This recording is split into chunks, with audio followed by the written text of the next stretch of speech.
Jessie Ware is an English pop songwriter, performer and podcaster. Garnering acclaim in 2012 with her debut album, Devotion. She has built a successful music career with blooming potential and has worked alongside renowned artists such as Nicki Minaj and Ed Sheeran. You're tuned in to Roots to Grooves.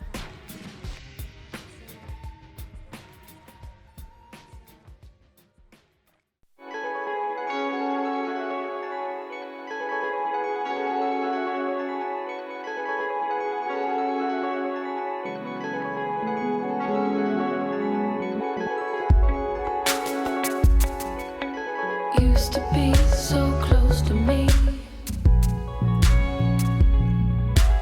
Everything happened so easily. Life with you was like a dream. Without you, there's no way to be. Need your devotion. Need your devotion. Ready to love, do you want it enough? Can we find a way to bring you back again? You say you want to love, do you want it enough? The end of us never hurt so much. Need your devotion. Need your devotion. Don't leave me in the dark. Don't leave me this way. 'Cause nothing's making sense today. I need you in my heart. I need you to stay. Need your love, need your love, need your devotion. Need your devotion. Need your devotion. Running away, are you running to me? Running away, are you running to me? Running away, are you running to me? Running away, are you running to me? Running away, are you running to me? Running away, are you running to me?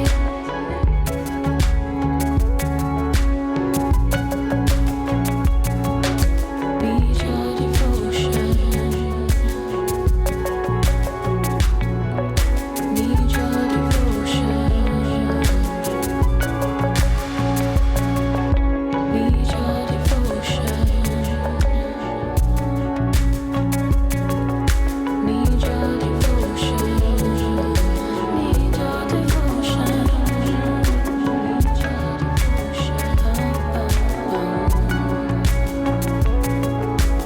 Running away, are you running to me?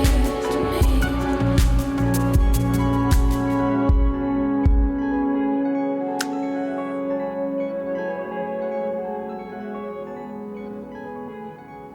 Devotion. Jessie Ware. Jessie Ware. Another Jessie in the studio Hey, right I'm now. That's me. That's me? That's you? Yeah. Different spelling though, right? Yeah, Jesse. No I. No I. No I in Jessie. No I. Exactly. There's an I in Jessie Ware, although I think her name is Jessica. Yes. And I just explored that because I guess if you shorten Jessica, you add an I to Jessie. If you shorten your name Jessica to Jessie, there's an I in there now. I've seen Jessica shortened to Jessie with no E on the end though. Okay, that sounds nice. Because it's Jessie. They just put the E at the end. That makes more sense to do it that way. It's like me. Okay, I'm going to break the internet right now. Uh-oh. My name is Jay. This is getting too complicated. Jay. J-A-Y? My real legal name is Jason. There's no Y in Jason. There's no end to this. I don't understand. So Why? I added a Y. Did you make that up? Well, everyone called me Jay forever. And I was like, well, I'm Jay. But you can't spell J with just one letter. That's weird. J. That would be kind of cool. I mean, it's kind of cool, but Or it's J- kind of strange. J-A. Ja. Ja. Ja. So it has to be. It has to be here with a Y. So I like it either way. you either know. way. I support it all. Jesse has to be with an E in the end, I guess. If you get it and an I. That's or the way not. they do it. That's the way you do it, I guess. That's the way Jessie Ware does it, and that's the way I'm going to do it. And here we are on Roots to Grooves. Roots to Grooves. Talking about episode spelling. 3. Yeah, episode 3. Numero 3. Yes, I'm wearing the same outfit that I wore last week on our episode. Me too. That's awesome. We planned I that. haven't even showered. Neither have I. We were recording 2 in a row, so that's how we do it. Yeah. But yeah, Jessie Ware. What do you know about Jessie Ware? I know that she's from my neck of the woods. Yeah, across the pond. As they say. Yeah, she's from the UK. She was born and grew up in London. Mm-hmm. Hammersmith, I believe. Yeah, Hammersmith. But although she went to college or university or whatever in Sussex, which is where I am from. I was born in Sussex, in Hastings. Awesome. I don't think it was very close to where she's from, but Sussex is not a big place. I mean, England's not a big place. It's like a tiny, compared to like a state in America. England, the whole of England is tiny. Never been. But I did find out that her, she has a sister that is an actress, I think, and her dad used to be a reporter for a news show on BBC called Panorama. Yeah, cool. Which is kind of, I'm trying to find a parallel for the US version. It's kind of like 60 Minutes. Okay. So it's like a reputable news. reputable news program. Cool. And her dad apparently was a reporter on there, but I did see that her parents divorced when she was like 10 years old or something like that. Yeah, so. I think she wasn't too close with her dad. She was much more close with her mom, it sounds like. Yeah, so even though she's taken his last name, it sounds like they're particularly not too close, but I don't know the details. So yeah, but it does sound like she's close with her mom. Yeah. Which is cool. But I mean, I guess we can just give a little rundown. She's basically a pop artist, I would say. Some R&B roots. See, I didn't think about... So how did you first discover her? I came across her on YouTube, I think. I was looking up some other stuff, another band that I liked or something, looking up reviews. And I think she popped up, this guy was doing a review, and I had no idea who it was. I never heard of her, but the guy started talking immediately and was like, this album slaps. Non-stop hits on this album. I was like, who is this? What is this? So I just listened to it, and I was like kind of intrigued. I listened to the album. He was talking about the latest album. Can't think of it off the top of my head. Let me look at it real quick. What's Your Pleasure? The album she just came out with this last year, 2020. Okay.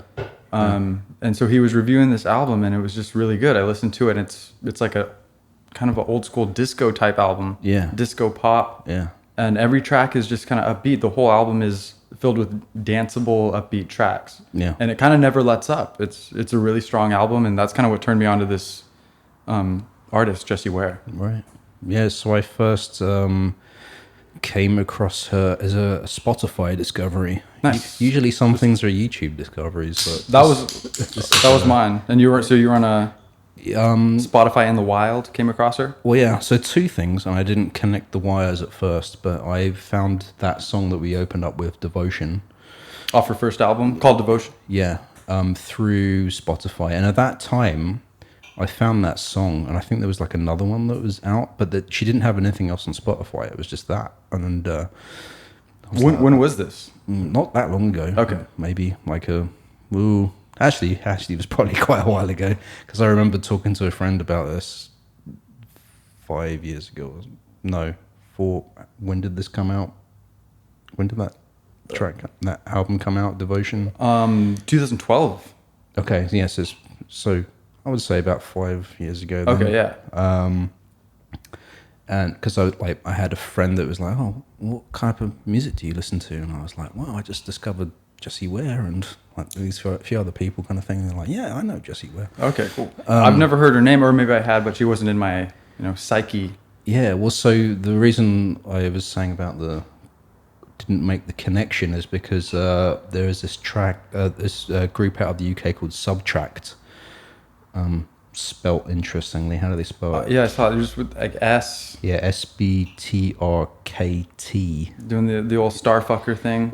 Exactly. Yeah. That's what I think when I see people spell it like that, which is cool. Oh, you're doing the Starfucker spelling? Oh, Yeah. okay. Oh, okay. Yeah, okay. Interesting. I like the Starfucker spelling. Starfucker fuck.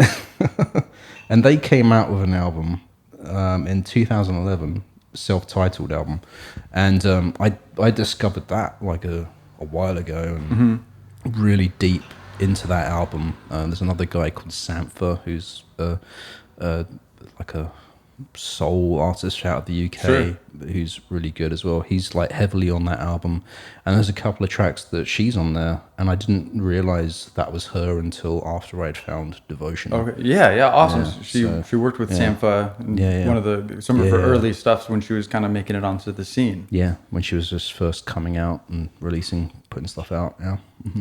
Which she was working there. I think even before that, I think she started as a journalist. Yeah, I think it was at a Jewish newspaper or something, straight out of college. Or Yeah, something the like that. Jewish Chronicle. Yeah. Sports journalism at the Daily Mirror. So she was doing a couple of things right out of I didn't know college. she worked at Daily Mirror. Oh, yeah. Do you recognize that name? I do. I used to be a paper boy in England. Running that paper? I used to, deliver papers to people in the village. Classic. And, in the village. Daily- Delivering papers in the village. Sounds so nostalgic.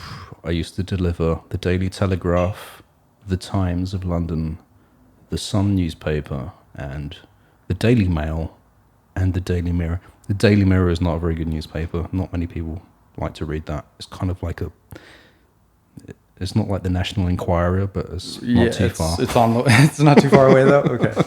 So It's kind of a bit of a trash info. Sure. Sometimes, Just fun stuff. Yeah. Fake just news. Sensationalists. Whatever they want to put. Those are the types of papers that send out the journalists to go harangue, the paparazzi.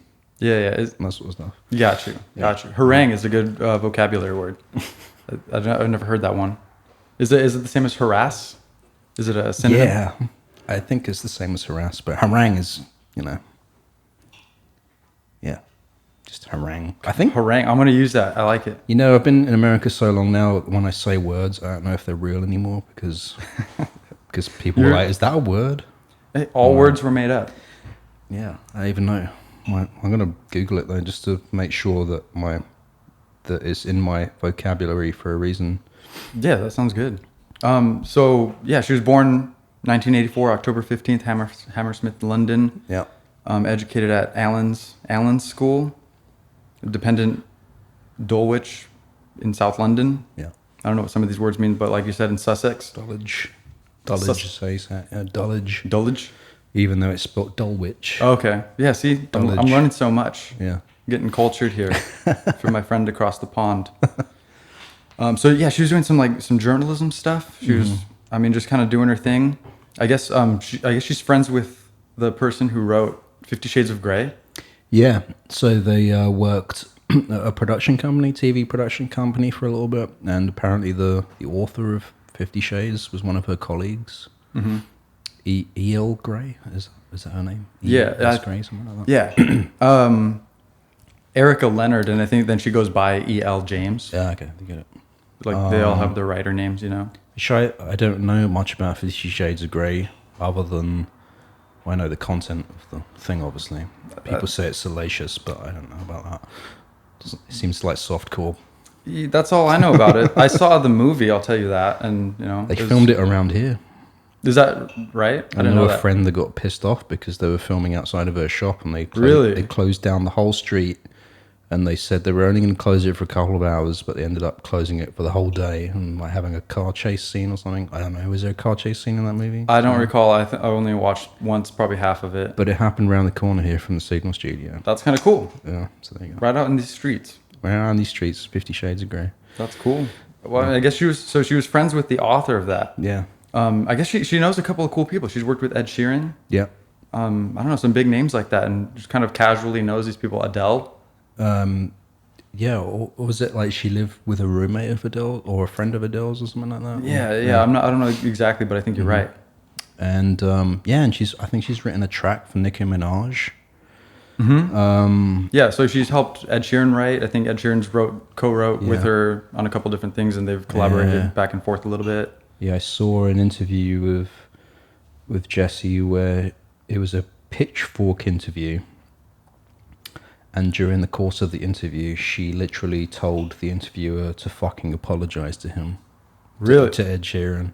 Oh man. Because she was livid about a really bad review that Pitchfork did of Ed Sheeran release. Right. I don't know what release it was. It was an album that she wrote some songs for as well. And yeah, she had some skin in the game. She said, keep this in the video and you should fucking apologize to him. Damn. I mean, yeah, she's got some energy. I like where she's coming from. She doesn't fuck around. Yeah, she's not messing around with people. She does what she wants. I think I saw her say something about her being greedy. Like, I mean, we can skip ahead a little bit, but I think she has her own podcast with her mum, like a food podcast or something. Yeah, and they're just chit chatting about food and about life and something more or less. And they always have a guest. And it's a pretty cool. Is it a podcast. video thing as well? Or? I don't know. I didn't look that deep into it, I guess. Okay. Yeah. Trying to focus on the music here on Roots to Grooves as we usually do. Don't want to get distracted by these food podcasts. Shouting out other podcasts. Yeah. Hey, we talk about food here too, okay? Then we're going to be like food. That looks like a tasty thing to eat. Put that in my mouth. Yeah. Whoa. Hey. Anyway, so let's get to some. I mean, so like you were saying, she was working with Sampha.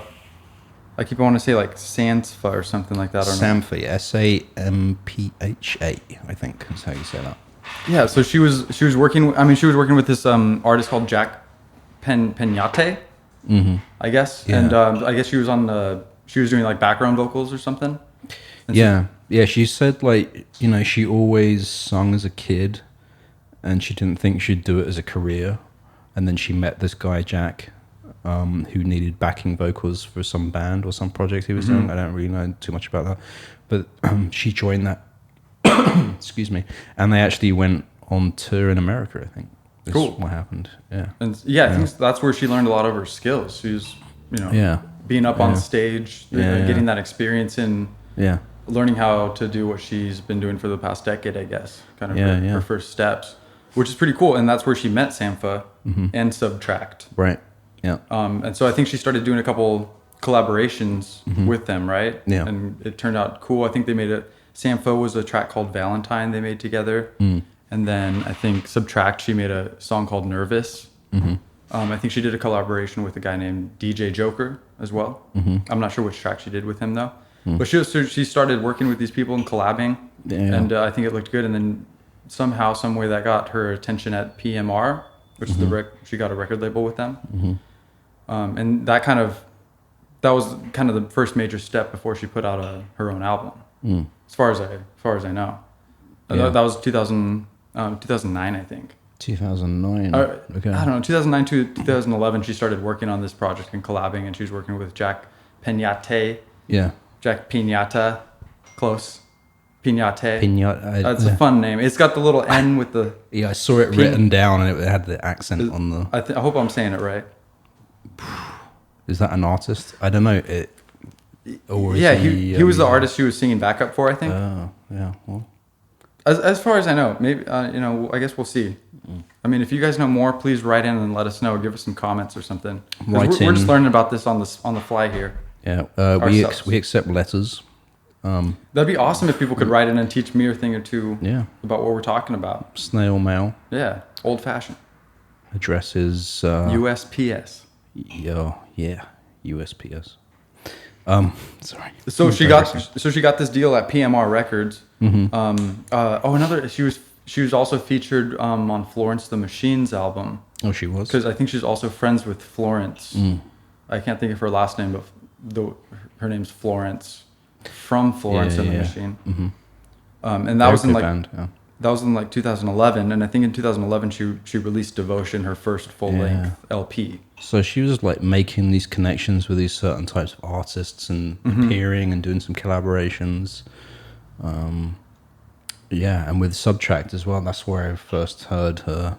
And it's funny because like a couple of I think she's only on like 2 or 3 tracks on that album. One of them I'd like to play. This other one, Sanctuary, is a track that's like really good, but she's not really singing on it. It's just like more melody. Okay. Like she's like providing a lot of like Some background stuff. yeah and ahs, and they don't really come in until like towards the end of the track sort of Okay. thing. But she's still credited as appearing on that. There was one track that I think they changed it after a while. Like she didn't get writer credit on it, but I think it was the And, Nicki Minaj thing. okay, maybe that's what I'm thinking of. Yeah, I think she wrote a track. I have it written down here for Nicki Minaj's third studio album. Her album was called The Pink Print, and there was a track that Jessie co-wrote called The Crying Game, or wrote, I guess. And Yeah. they said that she wasn't credited for it initially, but then she was subsequently on Right. everywhere that it's placed online and stuff like that. As she should Yeah. be. Yeah. As a writer and collaborator. But yeah, so she released Devotion. That's the title track off of the opening track we played on at the beginning of the show. Yeah. A good kind of poppy record. Yeah. Do you like her early stuff? I do. I love that song, the song Devotion. And just the way it's produced and everything like that. Like we opened the show with it. Yeah. It's got a really good vibe to it. And like I said, when I first found her Spotify profile, that was the only song that was on there, or another one.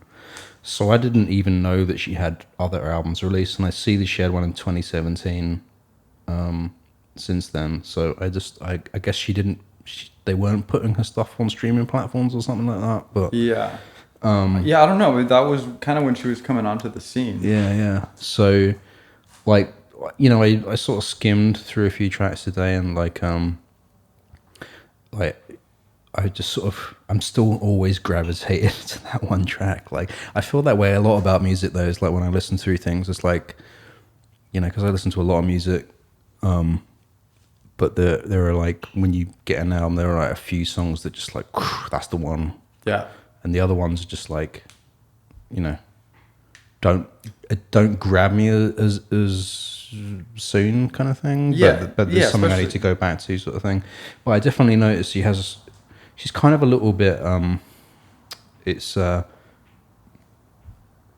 there seems like there's two sort of like sonic landscapes to her album. Uh-huh. There is like the more sort of organic soul type songs where you have like the live instruments and everything like that, and it sounds a little bit more traditional soul. Yeah, a little more minimalist. Yeah, and then you have like this more dancey stuff that has Yeah. all these like electronic components. Yeah. And then especially, we'll talk about this later, but her like most recent album that you're talking about is like really dancey, and there's a lot of, but it's dancey in a way that's kind of like sort of 80s disco or something like that. Like, it's got like kind of 80s production. Yeah, I mean, yeah. that's what I'm really kind in of a good way, though, like in Totally. a cool, like a really cool nostalgic way sort of thing. Yeah. Yeah, we'll talk about that in a minute, because that's kind of really what I'm super excited to talk about. Yeah. Okay. Because I guess that's the first thing I learned about her. Kind of like DJ Shadow was saying. Yeah. There's a moment in time where an artist can enter your psyche, and sometimes that first thing that you hear captures you the most, like you were just saying. I think for me it was Devotion. Yeah. Cool. So With that's Jessie cool. Ware. We're coming from opposite sides of the Yeah, spectrum yeah. with Jessie Yeah. Ware. From her first album, Yeah. you like Devotion. I heard, Yeah. I think Spotlight off her, not title track, but the first track off of her latest album. Yeah. Super cool. So we're coming from both angles. Yeah. But back to like 2011, she released this, and I think it hit at number 5 on the UK album charts. So that's pretty substantial. Yeah. That's pretty huge. How does it? What do you think people thought over there at that time? It's weird. I've been out of the UK for so long. Sure.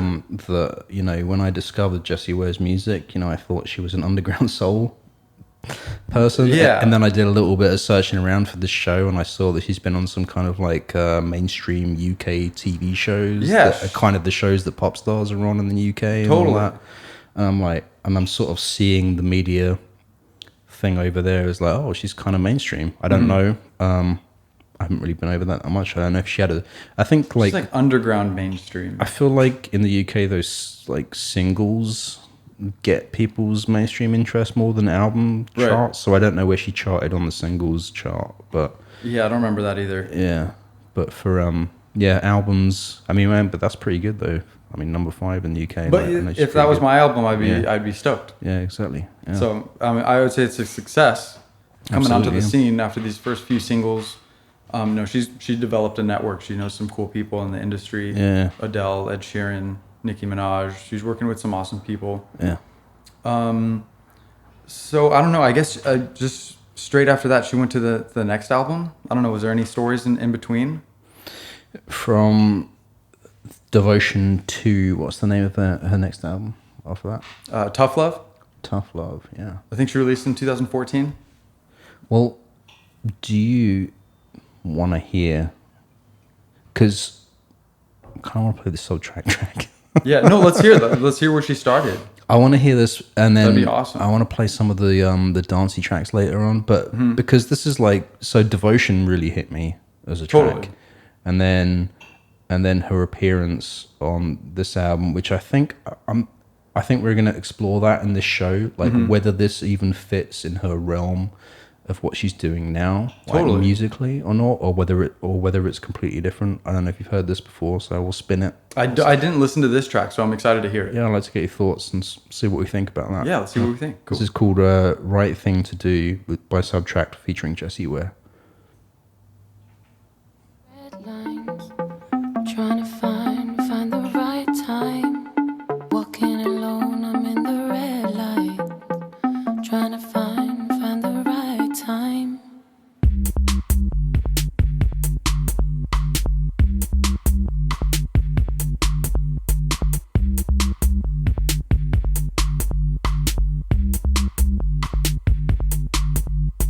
Walking alone, I'm in the red lines. Trying to find the right time. Walking alone, I'm on the wrong side. Trying to find the right lines. Let me eat all these lies up. Let me hide them. Let me eat all these lies up. Let me hide them. Walking alone with my eyes shut. On my own, won't be giving up. Walking alone won't mean I'll come for you. Time it runs when there's no truth. Such a hurricane, such a hurting pain. Trapped in my soul and I can't explain. Such a hurricane, such a hurting pain. Trapped in my soul and I can't explain. Let me eat all these lies up. Let me hide them. Let me eat all these lies up. Let me hide them. I'll come for you. There's no truth. I'll come for you.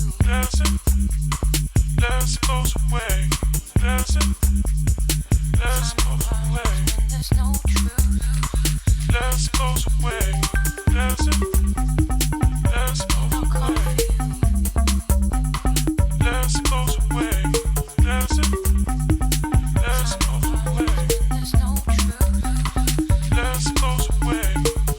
Such a hurricane, such a hurting pain. Trapped in my soul and I can't explain. Such a hurricane, such a hurting pain. Trapped in my soul and I can't explain.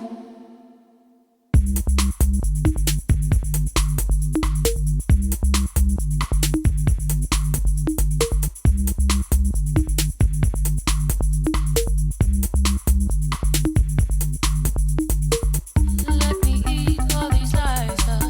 Let me hide them. Let me eat all these lies up. Let me hide them. Let me eat all these lies up. Let me hide them. Let me eat all these lies up. Let me hide them. Such a hurricane, such a hurting pain. Trapped in my soul and I can't explain. Such a hurricane, such a hurting pain. Trapped in my soul and I can't explain. So there are like 2 albums I used to listen to incessantly when I went. I used to commute from Seattle to Bellevue for work, and one of them was, Half-hour drive or so. Well, I was on the bus though. Oh, so like 2 hours or 3 hours. 10 hours, man. But yeah, so one of them was Bonobo and the other one was the Subtract album. Nice. And I don't know why, I just like get obsessive about certain like albums when I like find it and listen to it. And, Totally. And so that was, I heard that track a lot. And there's like 2 or 3 other tracks that Jessie Ware's on that album kind of thing. And Cool. It was a cool track. I've never heard that before. Yeah. Kind of housey, would you say? Is the rest of the album? Yeah, I mean, the rest of the album's really dancey album. Uh-huh. Yeah, I mean, it's not mainstream club dance music. Right. I don't think it's more. It doesn't sound that big or banging. It's a No. little more subdued. Yeah, for sure. Yeah. So, yeah, no, I just love that vibe, and then I think that's why I just fell into that Devotion track, and so yeah, discovering the rest of her music is. So, how would you say? How do you think that compares to where she's going now? With her sound and her albums and her music, is that like too far? Is that a far off, or does that sound like a club remix or something, or what do you think? It sounds a little more clubby. Yeah. That Subtract song that we just played, or a little like subdued house, I guess to me, as opposed to her latest record, What's Your Pleasure, feels more disco and dancey to me. Okay. It feels like a really kind of disco thing. I'll keep saying that. Yeah. But it's got like kind of modern production. Yeah. Looking back on 70s disco, and it's also not trying to be, that her latest album. It's not trying to be a 70s disco album. It's just trying to use some of those influences, and kind of do it in a little bit of a modern way. It's not trying to be. This last album, it's not trying to be too much. I keep talking about it even though we're not there yet. So let's just back up again. But I like that track a lot, and it's not. I wouldn't say that track is too far off. Did you say What's Your Pleasure is the album you were talking about? Yeah, that's the one I'm talking about. There's a couple of tracks I bookmarked from that album that really I thought were cool. Ooh La La. Yeah. And In Your Eyes. In Your Eyes. Yeah, I think those tracks sort of really encapsulate that sort of description of sound that you were trying to explain about. Yeah. Totally. Hopefully we can play one in a few minutes or something like that. Yeah. So yeah, she did Devotion in 2011 or so. I think 2014 she did Tough Love. 2014. I think I remember a cool quote. I think it was Pitchfork, and I don't know who cares what Pitchfork says, review wise and stuff. Think what you will, but they had a cool quote, and I think they described Tough Love as Prince's like a Prince doing a good job of being minimalist, like. I think there's a quote somewhere, Prince at his minimalist 80s best. Wow. Or something such. Really? Which I don't know. I guess I haven't listened to a lot of Prince, but I can definitely feel that if you listen to that album. I feel like, well, one of the albums I really like of Prince was like one of his really later ones. I can't remember what it was called, but it was a self-released thing. How much later? Like early 2000s. Okay, yeah. Like, I'll have to find the name of that. But there was a lot of good tracks on his album, which I thought was like minimalist. But he has been more extravagant in his sound. Sure, obviously he likes to do some whack stuff too. Yeah. He's a wild man. Yeah, for sure. But I think that album, that quote, rings true. It sounds pretty good, and that's why I made sure to remember. I think Ed Sheeran co-wrote a song with her on that one. Like Say You Love Me, I think, off that album. Okay. So continuing to work with her friends. Yeah. Which is super cool. I gave that album a listen and I liked it. I don't want to sound like a broken record here, but like I like her final record the most. Her most recent one. Yeah, and Devotion is pretty good. Devotion is a great track. The rest of it is pretty solid. Tough Love is a solid album. I just can't speak to it enough as the last album that I really like it, and that's why I that was your discovery. Yeah, totally. So after Tough Love, she released a single with I think that was the Nicki Minaj single. Okay. I think that was The Pink Print. Does that sound familiar? I think that was it. I think that was Nicki Minaj's album, 2014. That was the name of her album. So it was maybe released as a single. Yeah. Or I think she wrote a song off of it, but I don't remember which song. I think she said The Crying Game. Sounds maybe good. was the name of the song on that album. Sure. Should we dare to delve into the Nicki Minaj realm to listen to Can we get see like a what little that clip sound- and see? a little clip? Because I'd love to hear that, because I don't know what Nicki Minaj is up to. Did you know if Jessie sang on it at all, or did she just write it? As far as I know, she wrote it. Okay. So I'm not sure if the vocals are on there or not. But Okay. She's credited on here. Let's see. credited as a feature. Yeah, Nicki Minaj and Jessie Ware, Okay. The Crying Game. And I think her vocals are on this. Yeah. I think she does the chorus. Okay. Yeah. Sheets all over the floor and they laced with drugs. You ain't play your cards right, you had the ace of clubs. Hit you with the ace of spade in your face and shrug. 3 words that you're missing. Where did you go? Couldn't see. I was too busy. Could have just said go. Where did you go? I think you know.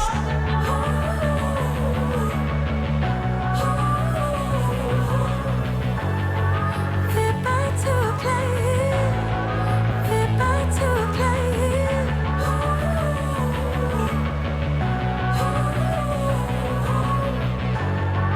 We're back to playing the crying game. I could have been everything. Don't wanna let the tears begin. We're back to playing the crying game. I could have been everything. Don't wanna let the tears begin. We're back to playing the crying game.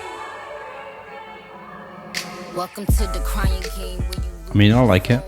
Yeah, I like her parts much more The Crying. than the rap or whatever. Yeah, That was a cool chorus. I mean, she kicked it up. It sounds good. yeah. It's an album track though. Was it a single or? I can't say. I can't remember. Yeah. But It was one of those though. yeah, so she did that. But I mean, so she's keeping busy. She's working with a lot of cool artists. Yeah. She's doing her thing. Yeah. I think after that was Glass House was her next album, 2017. So she's just kind of going steady in the last decade. Yeah. Every couple of years, a nice album release. Yeah. Keeping busy in between on tours or co-writing with other collaborators. I love it. She's just keeping busy doing good stuff.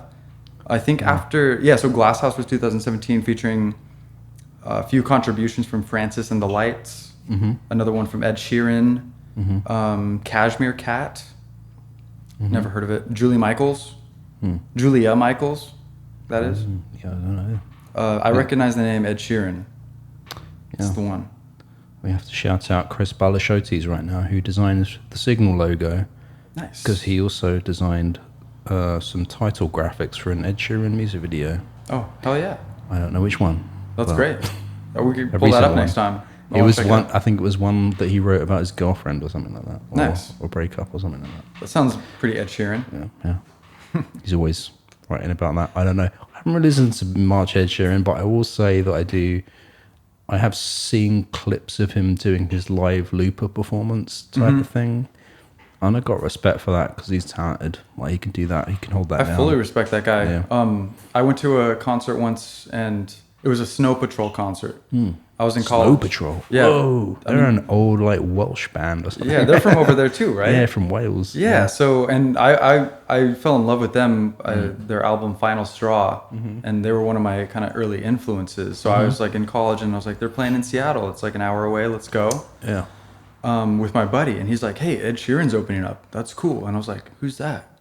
Your friend knew, but you didn't know. Yeah, and this was like 2010, 2011. Oh, so he was early. At that time, yeah. So he was opening up as a solo act for Snow Patrol. Yeah. And I didn't know what I was getting into, but yeah, we were at a cool venue in Seattle, and he was opening up, just him and his loop pedal and an acoustic guitar, and he just made some magic happen up there all by himself. Just filled up the whole space with beautiful music, and he earned my respect, and I remember that every day. Yeah. So he's a super talented guy. So Yeah. I don't know. Yeah, an awesome collaborator who she's apparently pretty good friends with. Yeah. I think it's always weird for me to think about, I mean, it's kind of like relates to a brief comment in our last episode about how DJ Shadow didn't want to sell out by doing certain things. And, when I think about someone like Nicki Minaj and Ed Sheeran, I think pop, mainstream. Right.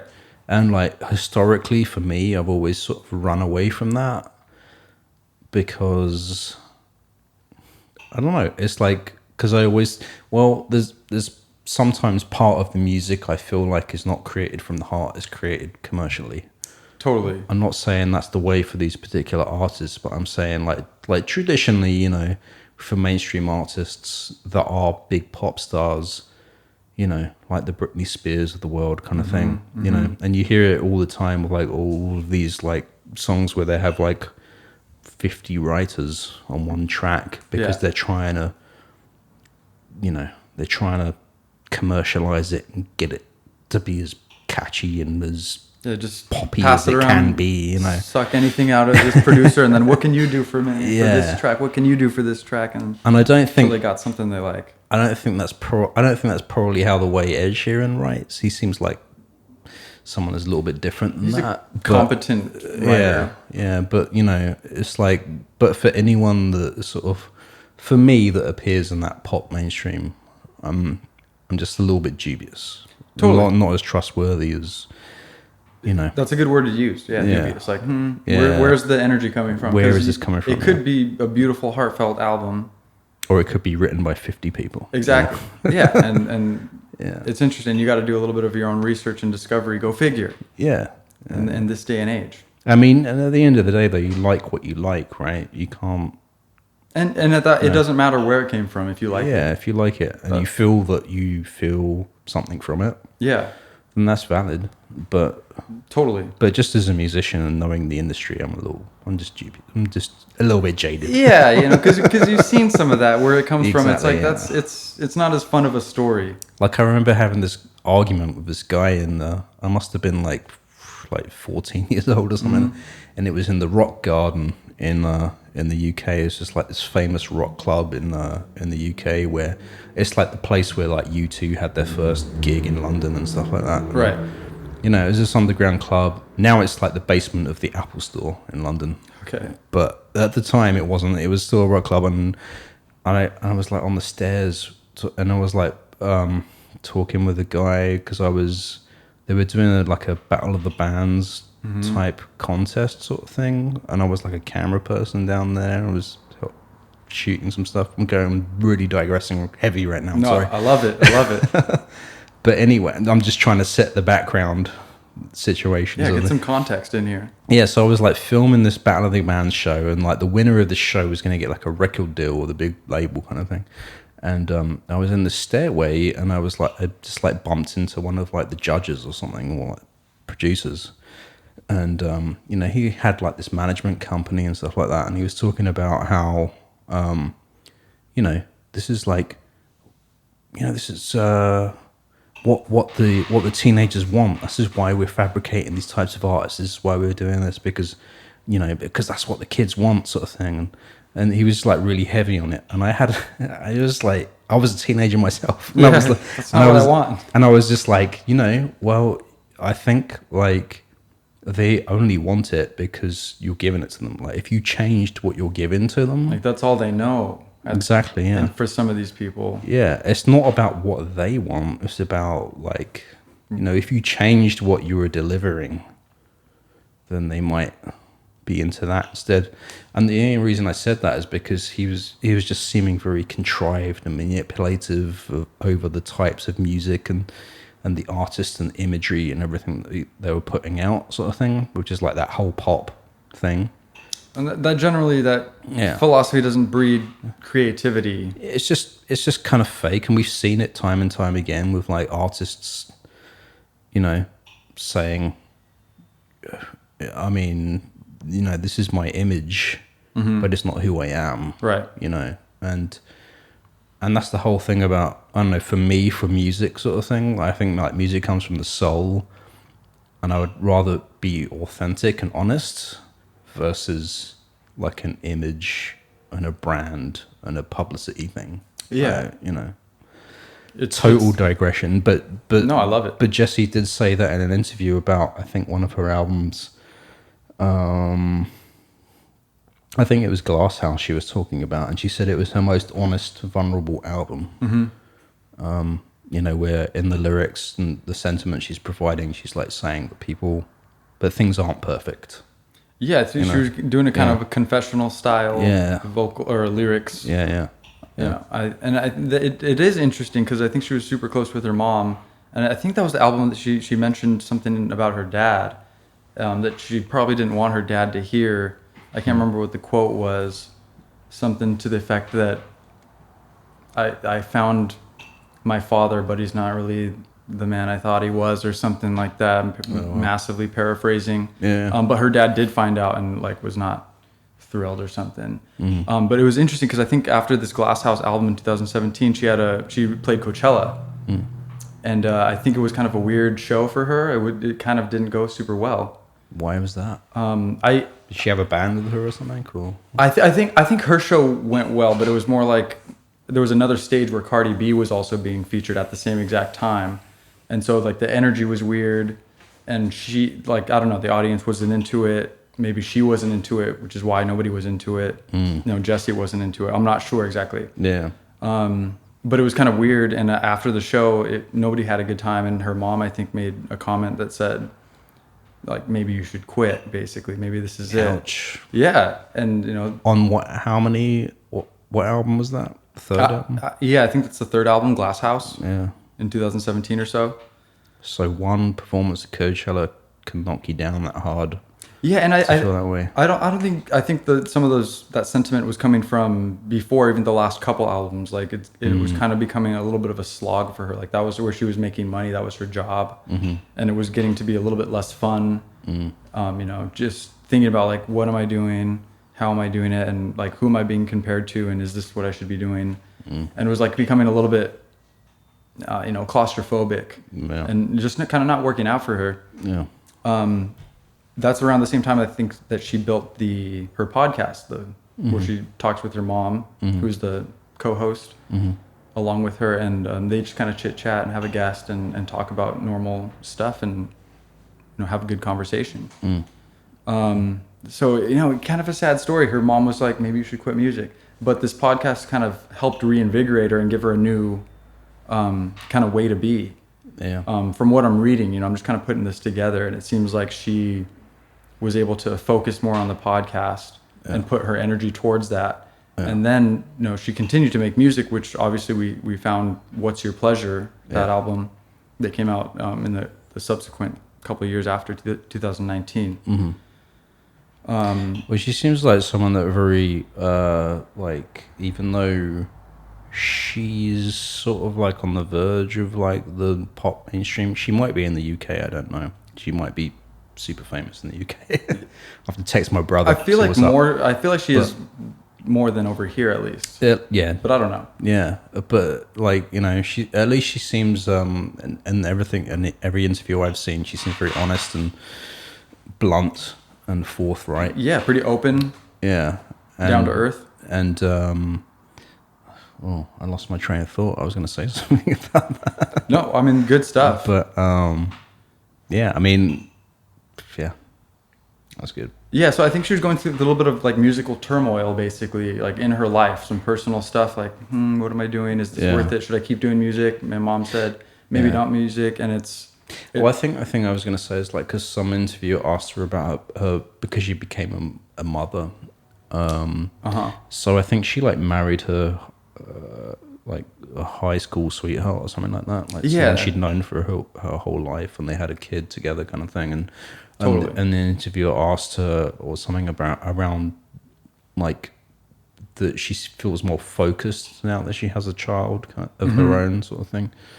And I think that's kind of what she was also talking about during that Coachella performance. Like she's saying she's singing about like motherhood and stuff, and these kind of philosophies from where she's coming from are not matching up with what her audience is looking for, perhaps. Got it. Yeah. So there's a little bit of a disconnect. Yeah. Something like that. So there's some weird kind of, you know, turmoil in her her personal industry. Yeah.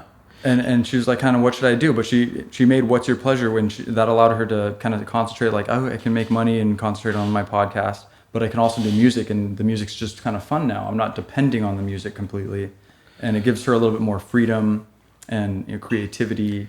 So I want to drive. I want to ask something. I kind of want to say something. I don't know if this is fair or unfair. Okay, well, shoot. Well, because out of the last two artists we talked about, neither of them cared really about the industry of music. They cared about the music of music. Totally, yeah. And even in DJ Shadow's case, when big commercial things came about, he ran away from them, sort of thing. Right.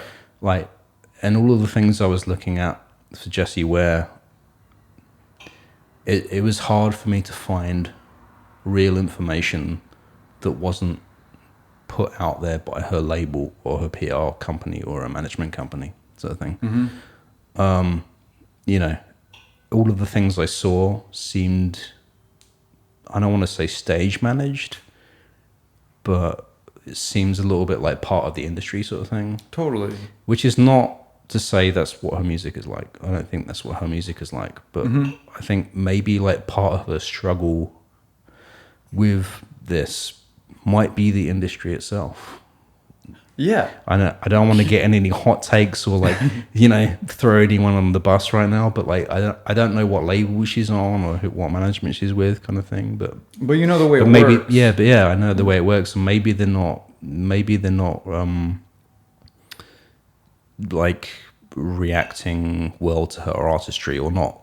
Like maybe they should be doing something different. Like, you know, two entities having two different directions or perspectives on what should happen, and it causes a little internal conflict. Yeah, like maybe she should be doing other types of things or shows or whatever it is, kind of thing. And like, I mean, I think she was on the same page. She was like, I want to start something new, a podcast. Yeah.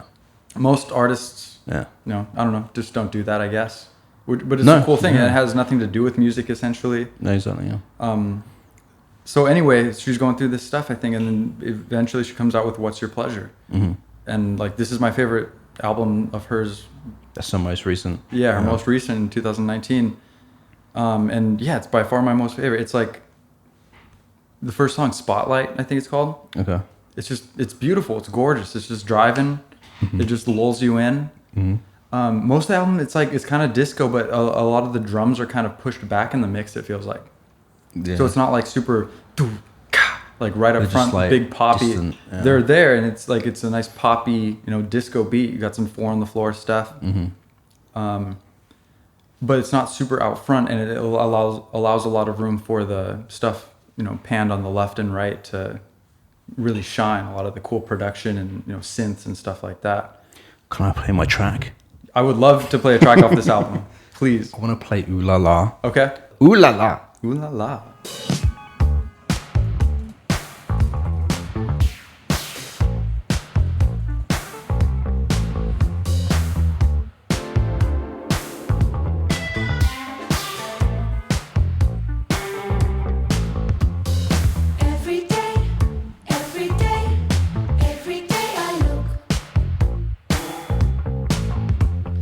For your car to pick me up on the avenue.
Ooh la la.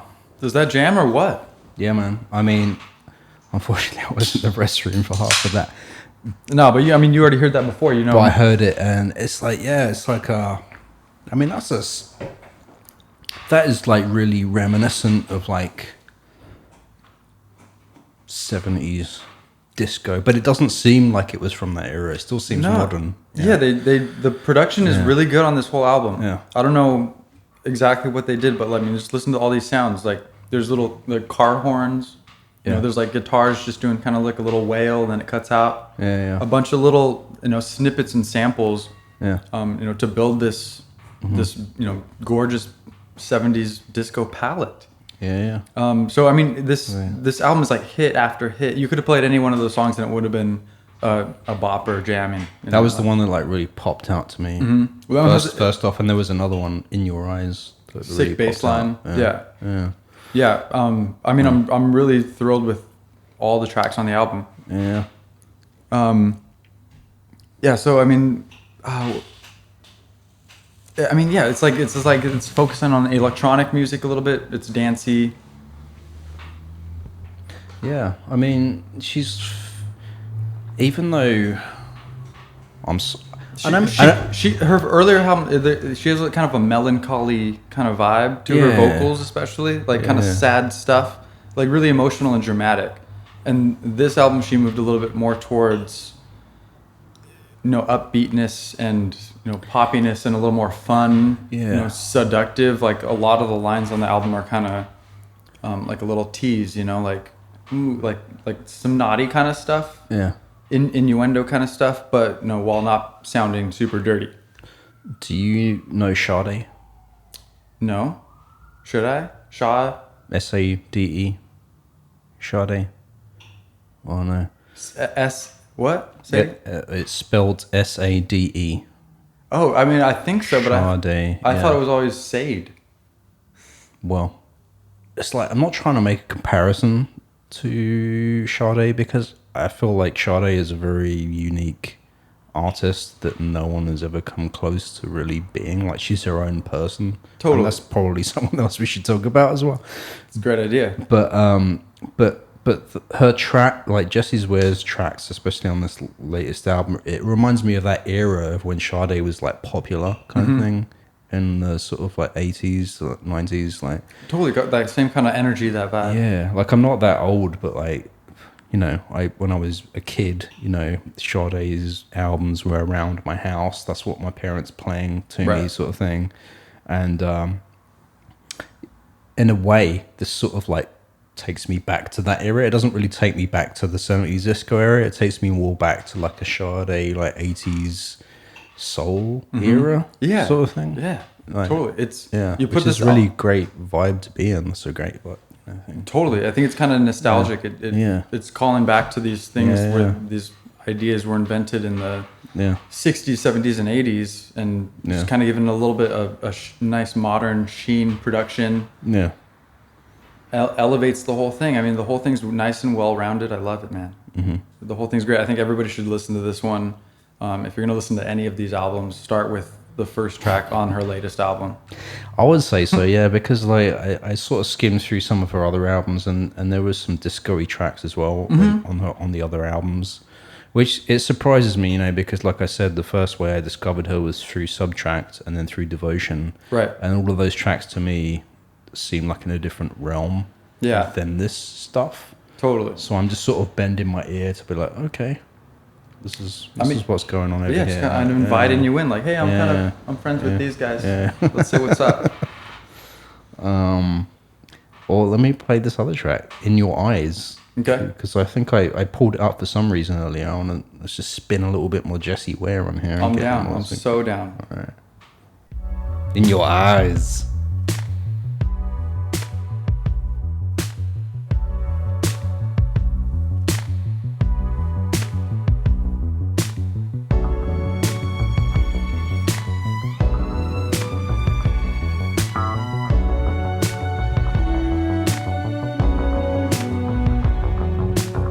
There were butterflies moving in the light. They were justified every single time. Every time you look, they were justified.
great track. I love those strings. I love that track. Dramatic, but it's driving. That's all the feels right there. Hits all the think. marks for me, man. Yeah. Well rounded. I feel kind of bad now about talking about all the pop stuff that I have in this episode, because her music's fucking dope. Like, Yeah. and that is a good, like, that takes you somewhere, that track. This is an example of what I would say is a great pop album. Yeah. Like, I don't know, like maybe that's wrong to say in the wrong perspective. Like, you tell me, somebody else, you guys, you listeners out there. Well, I picked out like the tracks that resonated with me the most, and that was those two, Ooh La La, and that last one, In Your Eyes. Totally. I mean, I feel like maybe those are album tracks, though. You know, they're not the singles, they're not the hits, but they're the ones that, like. I think she had 3 singles off this album. Yeah. I think the last one right before she released the full album was Spotlight, the #1 track. Okay. Yeah. And we can play that as well. Maybe we could Some context. play us out on that one. That's all I got to say about Jessie Ware. After that, in like 2017, she started that podcast. Let me just pull up the name, so if everybody wants to, mosey on over to that podcast instead of this great podcast. Get some food knowledge. Yeah, they're called Table Manners. Yeah. For a cast and Island Records. Yeah. Out in the UK or wherever she is. Yeah. But yeah, I mean, that's cool. So she's working on that. She just came out with this fantastic album that was in 2020. Double check that as well. Yeah. I found that Prince album that I couldn't remember the name of earlier. It's in a super obscure one. It's called Musicology. It came out in 2004. I remember buying it on CD. And the only reason I reference that is because I feel like out of all of, like, based on that Pitchfork review comment sort of thing, I feel like out of all of his music, like, her music most resembles the tracks on that album that he did. Sure. Which is like more stripped back kind of Prince. Yeah, sort of kind stuff. of stripped back. Yeah, I like that. Yeah. But I mean, that's something we can explore another time. We can explore another time. That's a great album. Totally. I would love to talk some Prince. Yeah. That's all I got on Jessie Ware. I definitely highly recommend checking out this latest album. What's Your Pleasure? Maybe you can play us out on Spotlight. What's Your Pleasure? Spotlight, Jessie Ware with Jessie Quigley. Jay Purcell. This is Roots to Grooves. Thanks for listening, everybody. Every episode is a nugget of just gold. Just gold. Nuggets of knowledge. Just gold. Play us out, Jay. Thanks for listening, guys. Thanks.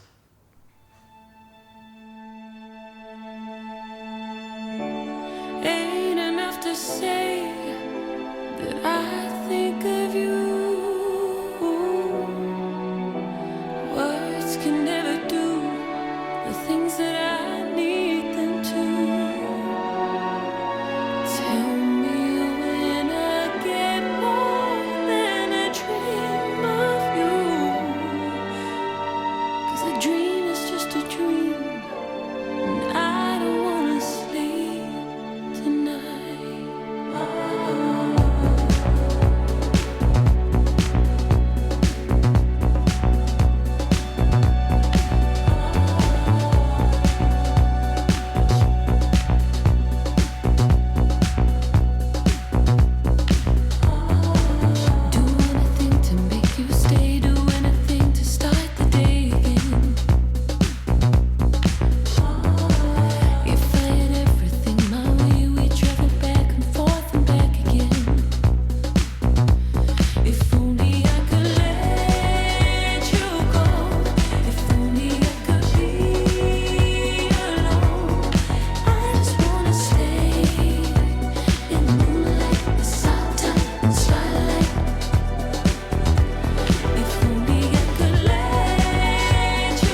Roots to Grooves is a production of Signl Radio.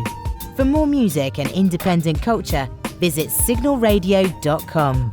That's signl radio.com.